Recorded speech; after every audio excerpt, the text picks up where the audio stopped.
All right, so the first one says, right, I changed it to 4, but terms of the geometric sequence. So you take -6, you multiply it times a -1/2, times a -1/2, times a -1/2. You have to include that 6 as part of your term. So 6, -3, 3/2, -3/4. 2, write the first 4 terms again. So 120 is the first one, cut it in half, 60, cut it in half, 30, cut it in half, 15.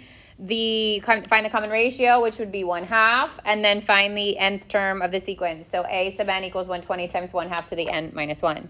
3, use that formula to find the 10th term. So 120 times 1/2 to the 9th becomes 120 times 1 over 512. And then I just reduced it down, and you end up with 15 over 64.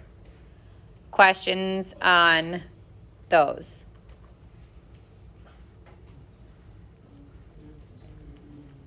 All right, then 4 said find the sum of the finite. So remember, finite gives you the formula A1, 1 minus r to the n over 1 minus r. A1, if the bottom number is 1 and the exponent is I minus 1, then A1 is what's here. If it's not, then you can plug in the 1. You would still get the same answer. So 12 is your A1. 1 minus -1/2 raised to the n. The bottom number is 1, so n is the top number. And then 1 minus a -1/2. Hi, Miss Farrier. 1 over 512. All right, so the -1/2, it is important that you are raising -1/2 to the 4th because that makes it go away. So this makes the negative go away. It becomes 1 minus 1/16 over, this becomes 2 over 2 plus 1 over 2, which is 3 over 2. And then 1 becomes 16 over 16, and I get 12, 15/16 over 3/2. And then we flip the 3/2. It's good, I needed it. 3 goes into 15 5 times, and 2 goes into 16 8 times. So I get 12 times 5/8. There we go. It's very rarely a whole number, I should have caught that. And this is 4, well, actually, 4 goes in there, 2 and 3. So 15 halves, is that what you got? Okay. Okay, now the sum of the infinite. So A1 over 1 minus R. A1 is the 6. And again, this only works if the R is your fraction or in between 0 and 1. 1 minus 1/3.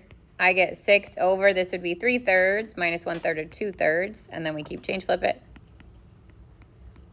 And I get 9.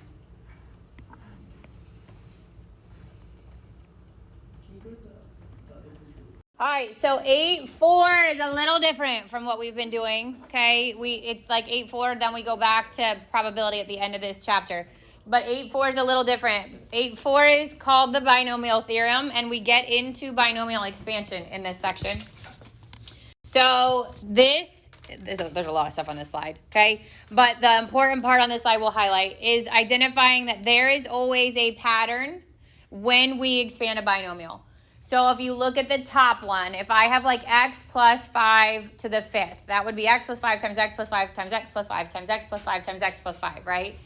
When you multiply those out, we're going to learn some tricks so that we don't have to multiply those all the way out, okay?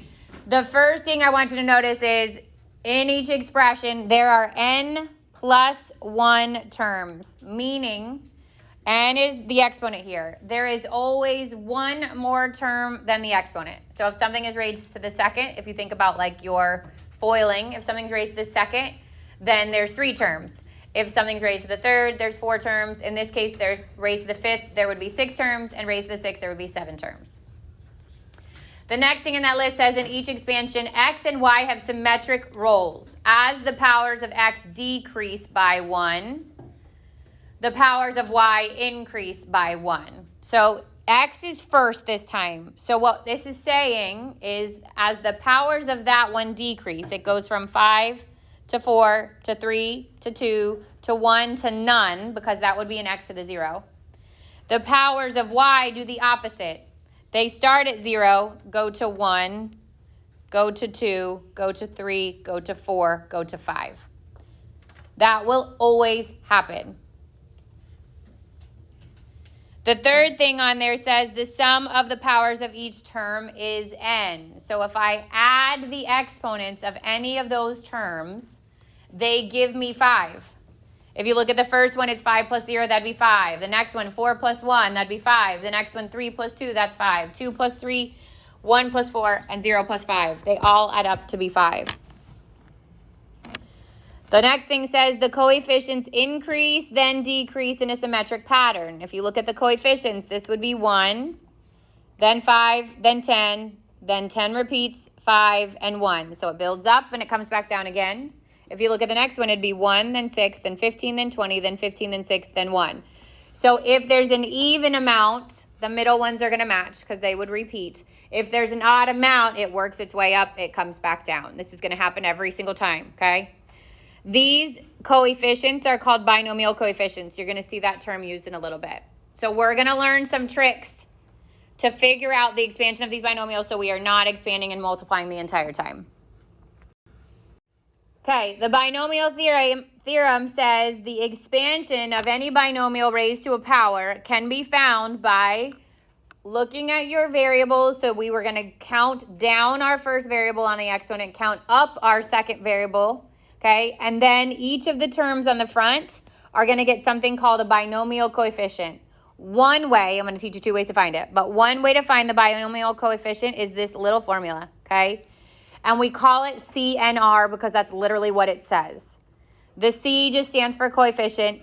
N on the left is the exponent on your original question. R on the right is the number of terms as you go from left to right. The number of terms starts at 0 and works its way up to N. So the first term is CN0, and then it's CN1, and then it's CN2, and then it's CN3, all the way up to the point that both those numbers match. We're going to do this a bunch of times, but that's how you're going to count it out. You can also see CNR written like this, and it means exactly the same way. The formula for CNR is n factorial over n minus r factorial times r factorial. So we're going to learn this 2 different ways because, one, I think there's an easier way to do it in this section, but C and R comes back in probability, and you need to know how to do it. So I'm going to teach it to you both ways because I would say second way is easier for now, but this comes back at the end of the chapter when we have to do probability. Okay, so this is just the CNR. We said CNR equals what? What's the top? What's the formula for CNR? It's on the last slide. N factorial over n minus r factorial times r factorial. Remember, n is what's on the left, r is what's on the right. So for A, n is what? 9. So I'm going to put 9 factorial over n minus r factorial. So 9 minus 2. We don't have to write that step out every time, but we're going to write it this time. Times r factorial, which is 2 factorial. So this is 9 factorial over 7 factorial times 2 factorial.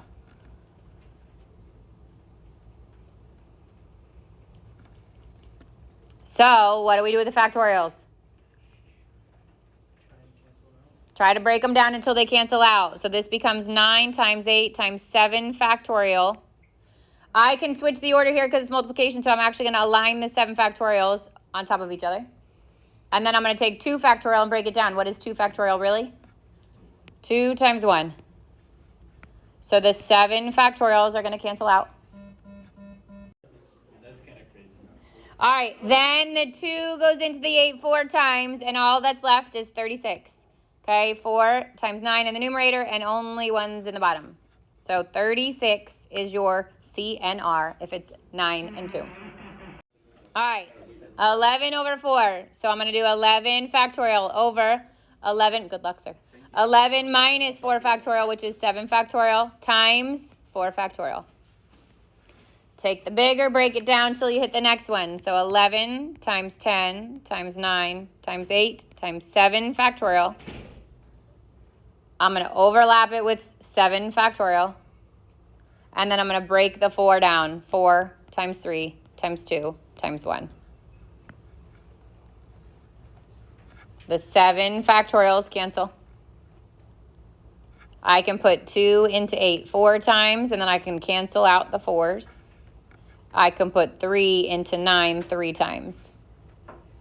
And then I get 11 times 10, which is 110, times 3, which is 330. If you try to do this without simplifying it, it's going to be a nightmare, okay? Obviously, without a calculator especially. Now, your calculators have this button. So if you take your calculator out,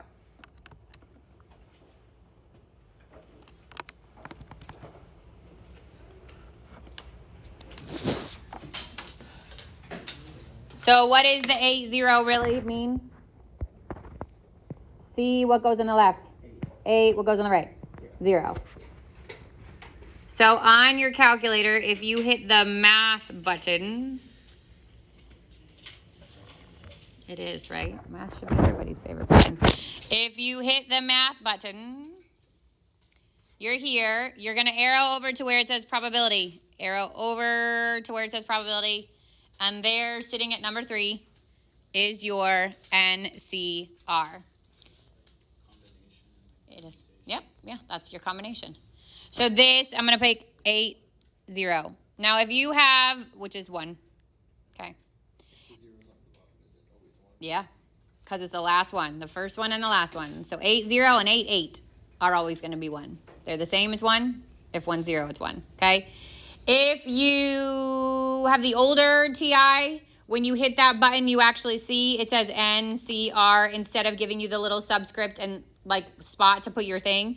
And so for those, you have to type 8 first, then hit the NCR button, and then type 0, and then hit equals, and it will give you the same thing, okay?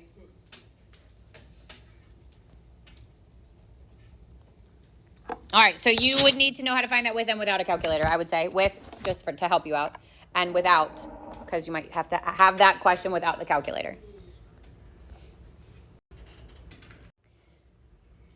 When you write out the coefficients for the binomial, it's raised to a power. You are expanding the binomial. It's just what it's called.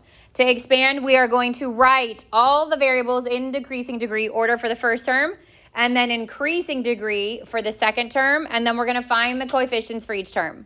So let's say that we'll make it easy. Let's say it's to the third power. If it's to the third power, how many terms are going to be my answer?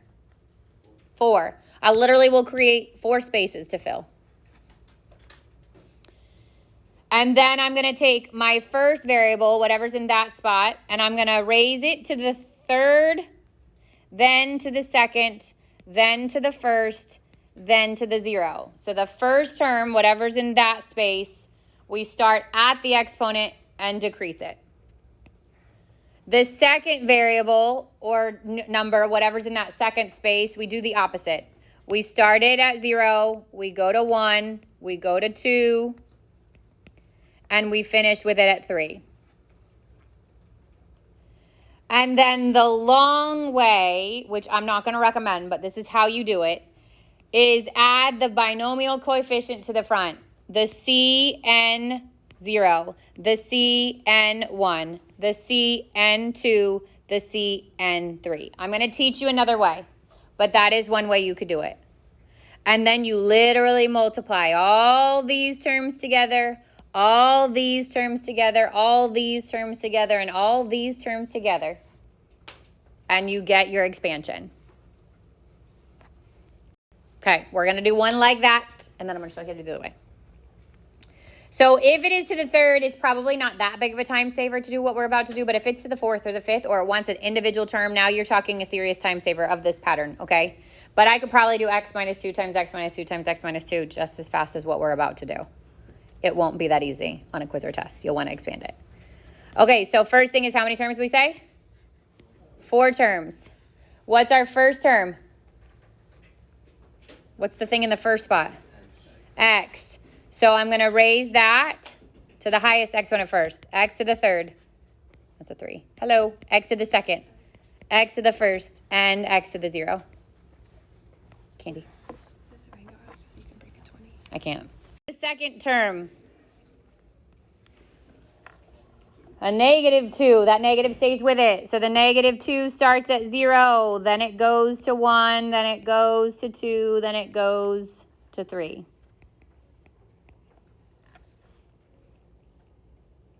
Still with me? Now we're going to find our C30, C31, C32, and C33. I ran out of space, so I'm writing them above them, but they're going to go in front of them. So C30 would be 3 factorial over 3 minus 0 factorial times 0 factorial. What is 0 factorial? 1. So this is 3 factorial over 3 factorial, which is 1. First and last are always going to be 1, because the same thing's going to happen with the 3 factorial. I mean, with the 3. Okay. Then C31, 3 factorial, 3 minus 1, which is 2 factorial, times 1 factorial. 3 times 2 factorial over 2 factorial times 1. The 2 factorials cancel, and I get just 3. What did we say is true about the coefficients? Do you remember from that first slide? They're symmetric. As they build up, they come back down again. So if I know that, I know what's happening next. It's a 3. If I don't remember that, then I'm going to do 3, 2. 3 factorial over 3 minus 2, which is 1 factorial, times 2 factorial. 3 times 2 factorial over 1 times 2 factorial, which is 3. But you save yourself time by understanding it's symmetric. Never. No, the negative will come from the other stuff, never from your coefficient. So the C and R, never negative. But there could be negatives, you'll see. All right, so now this is all one term. I have to multiply it out. I'm going to first do the exponents. So 1 is going to stay as 1. X raised to the third is going to be x to the third. And what is negative 2 to the 0? 1. So my first term is literally just x to the third. Then I go to the next term, and I'm going to multiply all this out. I have 3 times x squared times negative 2 to the first, which is negative 2. So my second term is negative 6x squared. You multiply it all out. The third term, I'm going to multiply all this together. I get 3 times x to the first times negative 2 squared, which is 4, and I get a positive 12x. And then the last term, I multiply this all together. 1 times x to the 0 is 1, negative 2 to the third, negative 8. And I get negative 8. And then I literally just string them all together. X to the third minus 6x squared plus 12x minus 8.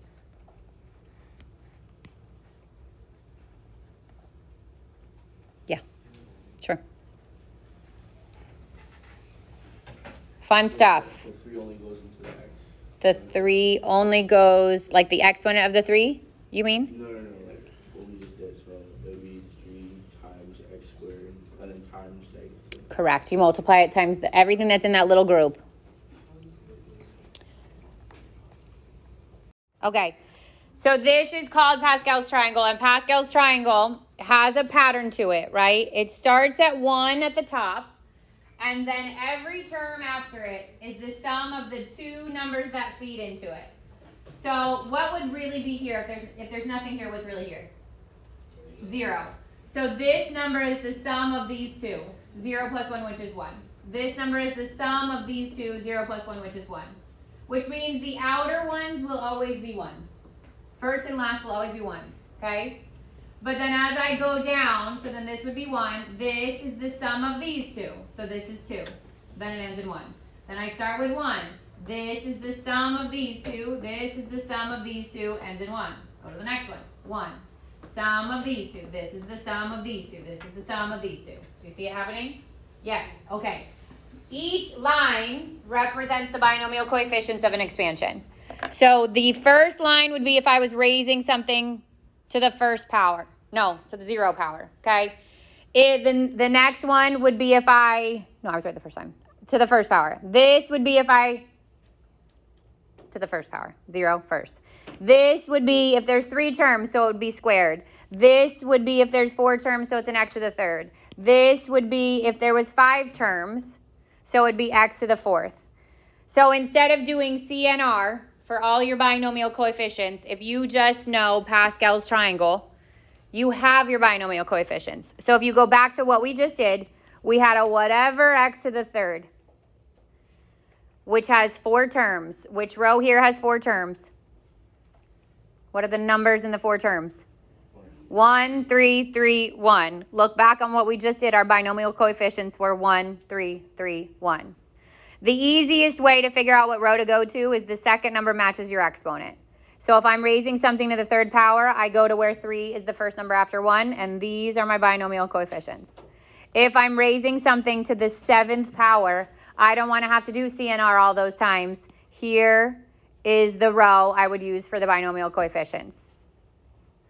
So we're going to practice how to build Pascal's triangle and then how to use it. This is just the visual on. So these are your binomial. This would be 1, then 1 and 1, then 1, 2, 1, then 1, 3, 3, 1. This is all the binomial coefficients built into the expansion. Okay, you don't need to do that. You just need to understand that that's what it does. All right, before we do this one, we're going to flip-flop it a little bit. I'm going to teach you something, well, you might have already heard of it, but it's called Pascal's triangle. This. Okay, we're going to go here. So, write the expansion of the expression. First of all, what's my exponent? 4. There should be 5 terms in my answer, right? I'm going to build Pascal's triangle until I get the first number after 1 to be 4. So I do 1, then 1 and 1. Then 1, 2 and 1. Then 1, 1 plus 2 is 3, 2 plus 1 is 3, end with 1. Then 1, the 1 plus 3 is 4, 3 plus 3 is 6, 3 plus 1 is 4, last number is 1, and that's the row I'm going to use for binomial coefficients.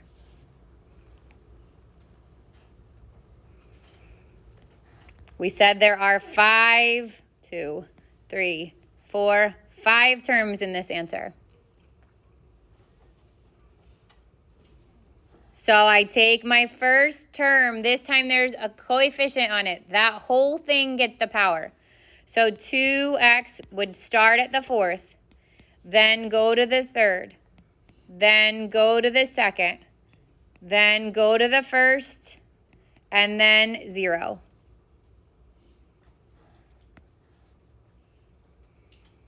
Then negative y starts at 0. Goes to 1, goes to 2, goes to 3, goes to 4. And then our binomial coefficients. 1, 4, 6, 4, 1.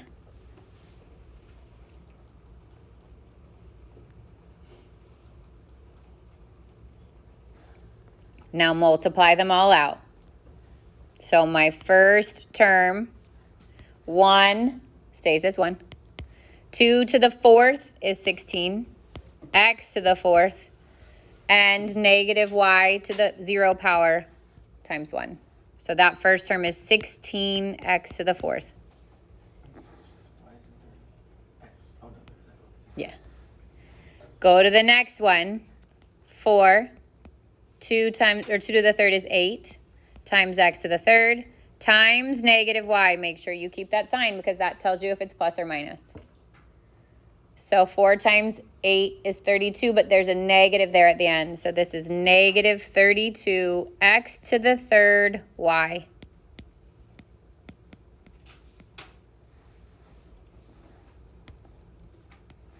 Then I go to the next one.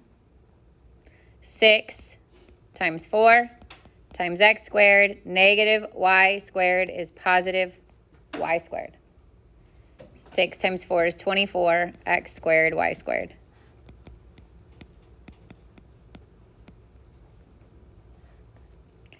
Then I go to the next one. 4. Huh? Not necessarily. The binomial coefficients with the exponent can change it. So if there's, yes, it is for your binomial coefficients, but not for the variables and the coefficients on the variables. So this is 2 times x times negative y to the third. So I end up with a negative 8x y to the third. I'm glad you just said that. The binomial coefficients are symmetric, not necessarily every term. And then 1, 1, and y to the fourth, positive y to the fourth. No, this is supposed to be ours. Huh? Is it one long equations or is it one of those really long equations? Yep. Yep. So I don't know if you heard us just talking, but without a coefficient here, our binomial coefficients are going to be symmetric, so it will build up and build back down. But as soon as you add a coefficient onto one of those terms, it's no longer symmetric in the coefficients. Look, it goes from 16 to 32 to 24 to 8 to 1. They will not necessarily be symmetric. Questions on that one? All right, so that obviously is a long and tedious process, but it is a pattern. If you practice it, you should be okay. The other way you will see questions is just to find one specific term. So it's going to say, here's my binomial expansion, give the seventh term. And it doesn't want you to multiply it all the way out. It wants you to find just one specific term. And this is a way you could do it. You would find C and R, so the binomial coefficient of just that term. Then you do the first term, so the x is the first term. It's not always an x. First term, raised to the n minus r. And then the second term, raised to the r. Now, what gets people confused here is what r is. When you are counting from left to right, the r starts at 0. So the first term is actually an r of 0. Then it goes r of 1. Then it goes r of 2. So if it says find the seventh term, it's actually 7 minus 1 to get the r, so it's r of 6. If that confuses you, literally count it out. If it says 7 term, 1, 2, 3, 4, 5, 6, 7, this is my r of 0, 1, 2, 3, 4, 5, 6. That means r is 6. The r is 1 less than the number when you count it, if that makes sense, okay? So in the question that says, find the third term, my r is 2. And then I would do the binomial coefficient, 3 and r, 3 being n, 2 being r. Then I would take my first term, raise it to the n minus r, and my second term, raise it to the r. So C, N, R, first term, n minus r, second term, r.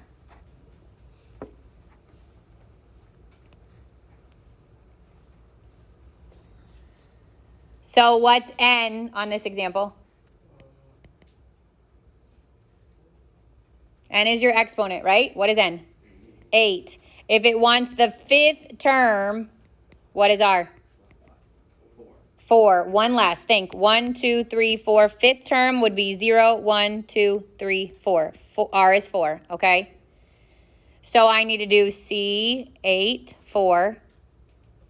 First term, which is A, to the n minus 4, which would be 4. Second term, which is 2b, to the r, which is also 4. And then I do C and r, 8 factorial over 4 factorial times 4 factorial. I'm going to cheat just for time purposes. 8, 4 is 70. Then a to the fourth. Then 2 to the fourth, which is 16. And then b to the fourth. So 70 times 16 is 1,120. A to the fourth, b to the fourth. That's your individual term. Yep, that would be the fifth term. So obviously you wouldn't want to waste your time expanding it all the way out. Yeah. Questions? I think I eliminate, well, we could do this tomorrow for practice, but what would be the N here? 8, what would be the R? 5, good. So it'd be C, 8, 5, A to the third, 2B to the fifth. That's how you would end up finding that term. So I'm re-recording it. C, 8, 5 is 56. A to the third, 2 to the fifth, 32. B to the fifth, and then multiply it out. 56 times 32 is 179. No, 1,792. A to the third, B to the fifth.